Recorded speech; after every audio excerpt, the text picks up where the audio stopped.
അസ്സലാമലൈക്കും, welcome back to my channel. ഇന്ന് ഞാൻ വന്നിട്ടുള്ളത് ഒരു മിനി വ്ളോഗായിട്ടാണ്. എൻ്റെ സിസ്റ്ററിൻ്റെ വുഡ് ബിയുടെ ബർത്ത്ഡേ ആയിരുന്നു ഇന്നലെ. അങ്ങനെ ഇതേ റെഡി ആയിട്ട് സ്ഥിരം മിററിൻ്റെ മുന്നിലുള്ള ചെറിയ കലാപരിപാടികളാണ്. വേറെ ആരും പിക്കെടുത്തെന്ന് അങ്ങ് ബോധിക്കാത്തതുകൊണ്ട് സ്വയം മിറർ സെൽഫി എടുത്ത് സമാധാനിക്കും. അങ്ങനെ ഇതേ നമ്മൾ തിരൂർ MR കേക്സിൽ നമ്മളൊരു കേക്ക് ഓർഡർ ചെയ്തിട്ടുണ്ടായിരുന്നു. അപ്പോൾ അത് വാങ്ങിക്കാൻ വേണ്ടി പോയതായിരുന്നു. സിസ്റ്റർ ഇതേ ഒരു വൈറ്റ് റോസൊക്കെ വെച്ച് ഇങ്ങനെ ഒരു തീമിൽ ആൾക്ക് വേണ്ടി ഒരു കോട്ട്സൊക്കെ എഴുതിയിട്ടുള്ള ഒരു കേക്കായിരുന്നു ഓർഡർ ചെയ്തിട്ടുണ്ടായിരുന്നത്. അങ്ങനെ ഇതേ നമ്മൾ കേക്കൊക്കെ വാങ്ങിച്ചു കുറ്റിപ്പുറം നിലാ പാർക്കിൽ എത്തിയിട്ടുണ്ട്.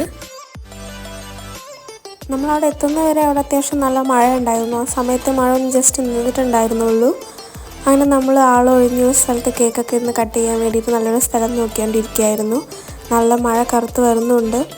അവിടെ വേറെ ബ്രൈഡൽ ഷവറൊക്കെ നടന്നുകൊണ്ടിരിക്കുന്നുണ്ട്. ഒരുപാട് കപ്പിൾസും ഫാമിലിയും ഒക്കെ ആയിട്ട് ഒരുപാട് പേരുണ്ടായിരുന്നു. നമുക്ക് പറ്റിയൊരു സ്പോട്ട് സെലക്ട് ചെയ്തെടുത്തു കേക്ക് കട്ട് ചെയ്യാൻ വേണ്ടിയിട്ട്. അങ്ങനെ ഇതാണ് ഈ പറയപ്പെടുന്ന വ്യക്തി, എൻ്റെ ഒരു അളിയൻ. ആളുടെ പേര് സുഹേൽ. അങ്ങനെ വേറെ ആരുമില്ല, ഉമ്മയും ഉപ്പയും ഞാനും സിസ്റ്ററും സുഹേൽക്ക് മാത്രമേ ഉള്ളൂ. യൂട്യൂബിൽ ഇടാനുള്ള വീഡിയോ എടുക്കുന്നതുകൊണ്ട് എല്ലാവരും ഭയങ്കര ഡീസൻ്റായിട്ട് നിൽക്കുന്നുണ്ട്. പിന്നെ എല്ലാവരും ഇതേ കേക്കൊക്കെ കട്ട് ചെയ്ത് കഴിച്ചു.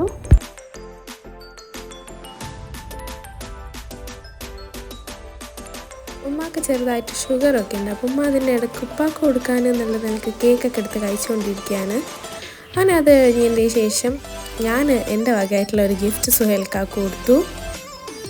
അങ്ങനെ അത് പറയപ്പെടുന്ന വലിയൊരു ഗിഫ്റ്റൊന്നുമല്ല. ഞാൻ എൻ്റെ ഒരു ഫ്രണ്ടിനെ കൊണ്ട് ഒരു റെഫറൻസ് പിക്ക് കൊടുത്തിട്ട് ആൾ നന്നായിട്ട് വരക്കും, ആളെ കൊണ്ട് വരപ്പിച്ചതായിരുന്നു.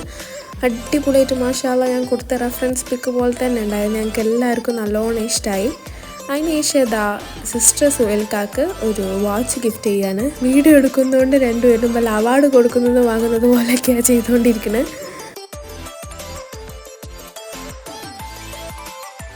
പിന്നെ ഞങ്ങൾ അവിടുന്ന് കുറച്ച് ഫോട്ടോസൊക്കെ എടുത്തു. സുഹേൽക്കാക്ക് ഇത്താക്കും കുറച്ച് ഫോട്ടോസൊക്കെ എടുത്തു കൊടുത്തു.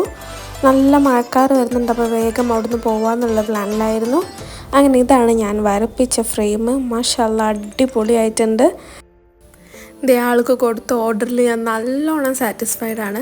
അവൾക്കൊരു ഇൻസ്റ്റാഗ്രാം പേജ് ഒക്കെ ഉണ്ട്. ഞാൻ പേജിൻ്റെ ഡീറ്റെയിൽസ് ഡിസ്ക്രിപ്ഷനിലും കൊടുക്കാം. ഡൈ ഓഫ് ഡം എന്നാണ് പേജിൻ്റെ പേര്. ആളെ പേര് ഷെല. നിങ്ങൾക്ക് വേണ്ടപ്പെട്ടവർക്ക് ഗിഫ്റ്റ് ചെയ്യാൻ വേണ്ടിയിട്ട് നല്ല അടിപൊളി ഫോട്ടോസൊക്കെ വരപ്പിച്ച് ഗിഫ്റ്റ് ചെയ്യൂ. ഞാൻ എന്തായാലും ഡിസ്ക്രിപ്ഷനിൽ ലിങ്ക് കൊടുക്കാം, വേണ്ടപ്പെട്ടവർ കോൺടാക്റ്റ് ചെയ്യുക.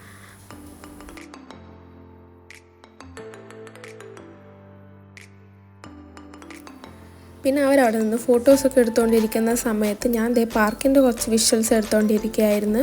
ഇത് കുറ്റിപ്പുറം നിലാ പാർക്കാണ്. ഇവിടെ കുറ്റിപ്പുറം, മലപ്പുറം, തിരൂർ ഭാഗത്തൊക്കെ ഉള്ളവർക്ക് അറിയുന്ന ഒരു സുപരിചിതമായ പാർക്കാണ്. പാർക്ക് ഇനിയും ഉള്ളിലോട്ട് കുറച്ച് അങ്ങോട്ടും ഉണ്ട്. പക്ഷെ നമ്മൾ മഴയൊക്കെ പെട്ടെന്ന് വരുന്നതുകൊണ്ടും കേക്ക് കട്ട് ചെയ്ത് പെട്ടെന്ന് അവിടെ നിന്ന് ഇറങ്ങി. അങ്ങനെ ഒരു വലിയൊരു സംഭവമായ പാർക്കൊന്നുമല്ല, പക്ഷെ എന്താ പറയുക, നമുക്ക് കുറച്ച് സമയം നമ്മളെ ഫാമിലി ഫ്രണ്ട്സൊക്കെ ആയിട്ട് ഒഴിഞ്ഞു വന്നിരുന്ന് സ്പെൻഡ് ചെയ്യാൻ പറ്റിയ നല്ലൊരു സ്ഥലമാണ്. നമ്മൾ ഭാരതപ്പുഴയോട് ചേർന്നിട്ടുള്ളൊരു പാർക്കാണ്. അവിടെ ഒരുപാട് ബ്രൈഡൽ ഷവറിൻ്റെ പരിപാടികളും ഫോട്ടോഷൂട്ടും അതുപോലെ കപ്പിൾസ് വന്നിട്ട് ഫോട്ടോസൊക്കെ എടുത്തുകൊണ്ടിരിക്കുന്നുണ്ടായിരുന്നു. അങ്ങനെ പിന്നെ നമ്മൾ അവിടെ നിന്ന് ഇറങ്ങി. അങ്ങനെ എടുത്തിട്ടുള്ള ഫോട്ടോസൊക്കെ ഞാൻ വീഡിയോയുടെ ലാസ്റ്റ് കാണിച്ചു തരാം. പിന്നെ നമ്മൾ അവിടെ നിന്ന് ഇറങ്ങിയിട്ട് ജസ്റ്റ് ഒന്ന് ഫുഡ് കഴിക്കാൻ വേണ്ടിയിട്ട് കയറിയിട്ടുണ്ടായിരുന്നു. പിന്നെ അതേ നമ്മൾ അവിടുന്ന് ഓർഡർ ചെയ്ത ഫുഡൊക്കെ വന്നു, അതൊക്കെ കഴിച്ച് പിന്നെ ഇറങ്ങി വീട്ടിലോട്ട് തിരിച്ചു പോന്നു. ഇനി ഞാൻ അവിടുന്ന് എടുത്തിട്ടുള്ള കുറച്ച് ഫോട്ടോസ് ഇതിൽ ആഡ് ചെയ്യാം. ഇതാണ് നമ്മുടെ ഇൻകംപ്ലീറ്റ് ഫാമിലി ഫോട്ടോ. ഇൻകംപ്ലീറ്റ് എന്ന് പറയാൻ കാരണം ഇതിലൊരാൾ മിസ്സിങ് ആണ്. വേറെ ആരുമില്ല, എൻ്റെ ഒരേ ഒരു ബ്രദർ. ആൾ നാട്ടിലില്ല. ഇൻഷാ അല്ലാ നെക്സ്റ്റ് മന്തൊക്കെ ആകുമ്പോൾ ആൾ എത്തും. വേറൊരാളും കൂടി ഇതിൽ ആഡ് ആകാൻ പോകുന്നുണ്ട്. എൻ്റെ ബ്രദറിൻ്റെ നിക്കാഹാണ് നെക്സ്റ്റ് മന്ത്. അപ്പോൾ ബ്രദറിൻ്റെ വൈഫും ഇനി നമ്മളൊരു ഫാമിലിയിലെ ന്യൂ മെമ്പറായിട്ട് വരും. ഇൻഷാ അല്ലാ അതിൻ്റെ വീഡിയോസൊക്കെ ആയിട്ട് ഇനി വരുന്നതാണ്. അപ്പോൾ ഇത്രയേ ഉള്ളൂ ഇന്നത്തെ വീഡിയോ. അപ്പോൾ നമ്മളെ ചാനൽ ആദ്യമായിട്ട് കാണുന്നവരാണെന്നുണ്ടെങ്കിൽ പെട്ടെന്ന് സബ്സ്ക്രൈബ് ചെയ്തോളി. വീഡിയോ ഇഷ്ടപ്പെട്ടാൽ ലൈക്ക് ചെയ്യുക, ഫ്രണ്ട്സിനും ഫാമിലിക്കും ഒക്കെ ഷെയർ ചെയ്ത് കൊടുക്കുക. And thank you for watching. By.